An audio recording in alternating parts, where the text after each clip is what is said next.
March 2014, at 12:42 p.m., a Malaysian Airlines plane took off from Kuala Lumpur but failed to reach its destination. It did not reach Beijing. Till today, no one knows where this plane went. 227 passengers inside the flight, 10 flight attendants, and 2 pilots who were flying this plane. Captain Zeri Ahmad Shah, 53 years old, 33 years of experience. He is a very experienced captain of Malaysian Airlines. On the other hand, First Officer Farik Ahmed, 7 years of experience, age 27 years. This was his training flight, and after that, he would have become a fully certified pilot. The flight continued to fly in the right direction for about 20 minutes. At 01 or 08 p.m., the flight crossed the Malaysian coastline and crossed the South China Sea to the side of Vietnam. Yes, Kuala Lumpur Air Traffic Control does not notice the plane on radar, while Vietnam Airspace Control, on the other hand, notices that MH370 disappeared from radar 30 seconds after entering the airspace. For 18 minutes, they try to contact him again and again, but there is no response. In this situation, Kuala Lumpur's Aeronautical Rescue Coordination Center started emergency response after 4 hours, while they should have started emergency response only after 1 hour. The next morning, 34 ships and 28 aircraft from 7 different countries tried to search for MH370, but there is no sign of the plane. That the plane may have disappeared from the civilian radar, but the military radar tracked the plane. Surprisingly, according to this military radar, the plane was last seen at 2:22 p.m., and its location was not in the South China Sea, but near the Andaman and Nicobar Islands. And a few days later, there was new evidence that, according to satellite data, the aircraft attempted to contact the radar automatically. Let me tell you, this is normal for large airplanes. From satellite communicating to facilitate communication, but the problem was that the aircraft could only log in from the satellite. Tried, but no data was transferred. While no data was transmitted, it has been speculated that the aircraft may be in the shadowed area within this circle, which has been named the 7th Arc. This 7th Arc is 2,000 kilometers west of Australia and occupies a very large area. It's in a part of the ocean that hasn't been explored much yet. The area you see in red is the 7th Arc, where it was estimated that this area may be the plane for which several search operations have been conducted. Over the sea in April 2014, there were search operations, they were closed, and deep search operations were conducted. And at this point of time, the world's largest and most expensive search operation was conducted, which searched for this plane for years, but to no avail. 3 years later, and after spending $160 million,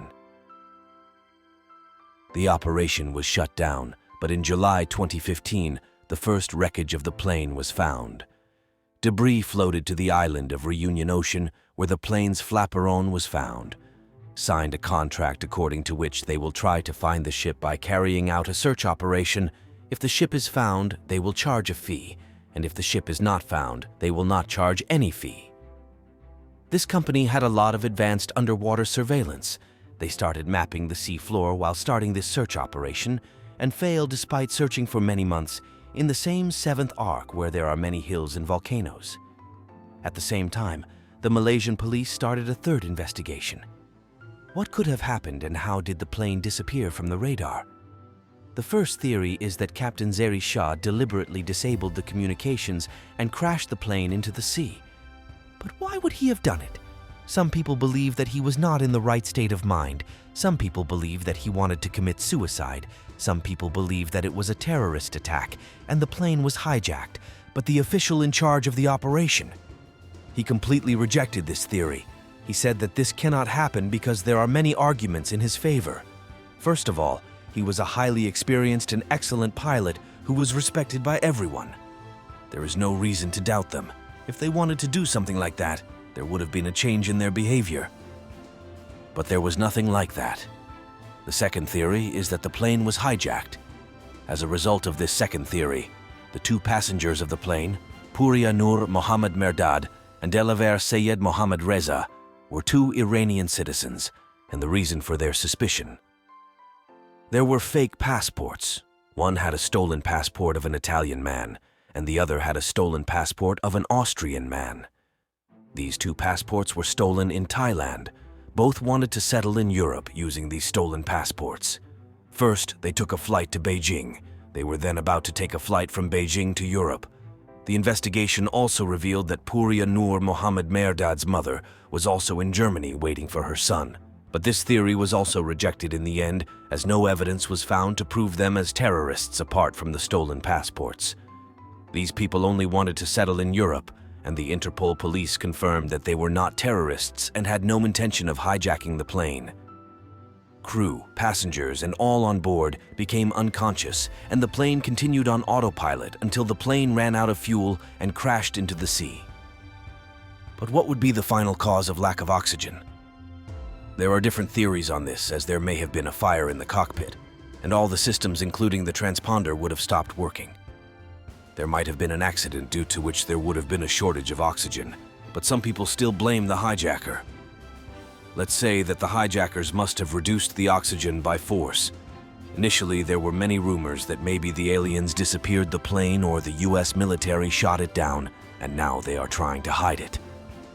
Maybe in this place, another Bermuda Triangle would have been formed.